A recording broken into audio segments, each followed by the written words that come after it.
Adipati Serang kersanipun Serang panjenengan ampun kersa dipun atuh dening Adipati Tombronegoro. Yen pancen kaya ngono nggih wiwit dina iki aku balelo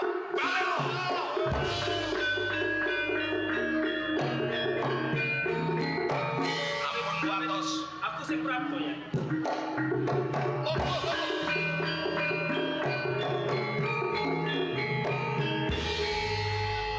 Gusti Patih Mertokusuma Yayi Hadipati Dendros.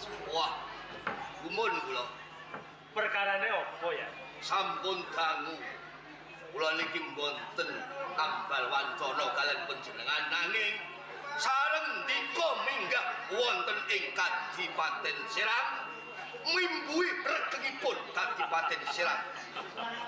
Ora usah matur kaya ngono ya, mergo apa?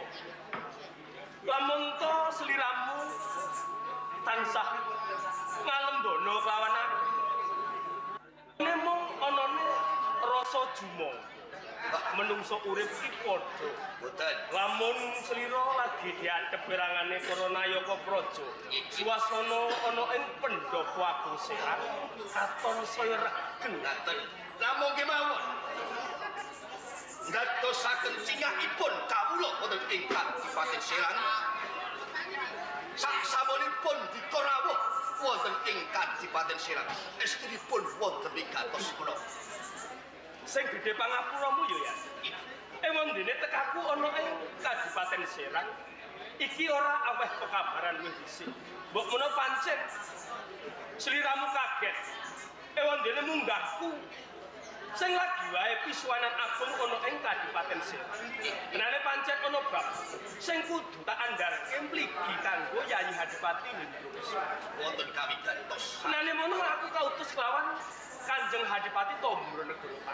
dika dipun utus kalian Kanjeng Hadipati Tombro Ora kleru. wigantosipun Ngene ya. Sarene mbok menawa ora kleru petung. Sepisan pindho. Kaping telu iki sliramu ora tau netepi wajib. Asok ulu pawektu, glondong pengarep-arep. Ono ing ati. Lah iki lho, sing dadi rasane para kadang Hadipati pemancat kang mapan ana ing Branglor. Tenane ana apa kowe? Nuwun pangapunten. Iya. Napa sebabipun kula tigang rambahan mboten nate tepi wajib wonten ing Kadipaten Pati? Awit kula lara. Lho. Lamun sliramu loro kudune dipapanke ana ing panti usada supaya enggal-enggal dangan utawa enggal-enggal waras nanging yen tak wawas saka panduluku. Sliramu Bagas waras. Kanyatan wektu dina iki lungguh ana ing pusara pendopo Serang. Sing jalari loro iki tenane loro kepiye? Sing lara niku gedhe raga kula. Nanging sing lara niku ati kula. Mesti wae ana sebab musababe nganti sliramu iki nandang lora. Pancen estunipun wonten perkawis. Banjur apa ya? Apa mula bukan?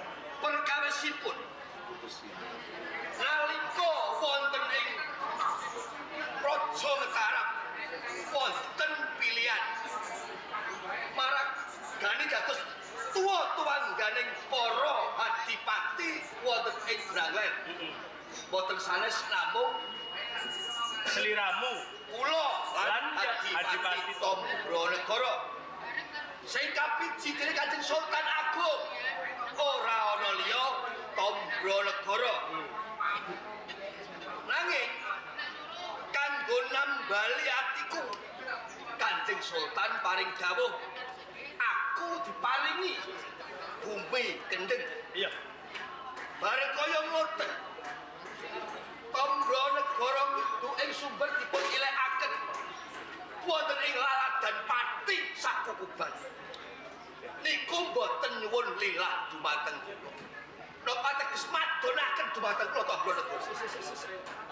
Dadi lora ning atimu babakan to ing sumber ana ing Gunung Kendeng diilikke ana ing Kadipaten Pati Nggih. tanpa njaluk lilahmu. Ngaten. Jadi tenane perkara iki aku ora ngerti. Mbok menawa pancen Kanjeng Hadipati Tombronegoro iki durung ana kalodhangan sak temah mirunggan kelawan sliramu. Nanging aja dawa-dawa dinudut. Lamun to sliramu pengen mandiri pribadi tegese ngolake pemerintahan saka Briang Lor. Iki mengko ora prayoga ya. Sampeyan ngerti napa etok-etok ora ngerti. Awet napa? Kula boten percaya. Dikon iki wong nomor loro nggih tim suksesipun Tombro Negara. Kok boten ngerti. Lho, Iya. Iya. Senajan ana tak tutup-tutupi kaya apa nyatane, Yai Hadipati Indrakusuma ora percaya. Ngene wae. Tekaku ana ing Kadipaten Serang. nah, Iki mundi dawuh saka ngersane Kanjeng Hadipati Tombro. Baliku ning pati, lamun ora bebarengan kelawan slira mesti wae aku nampa duka ya. tak pasrahke kowe teh. Pengen ya.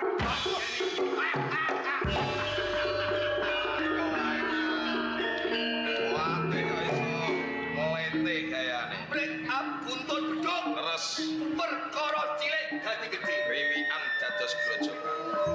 Tak pasrahke karo kowe padha asisa. Balekke ngomong Derek lan. Oh.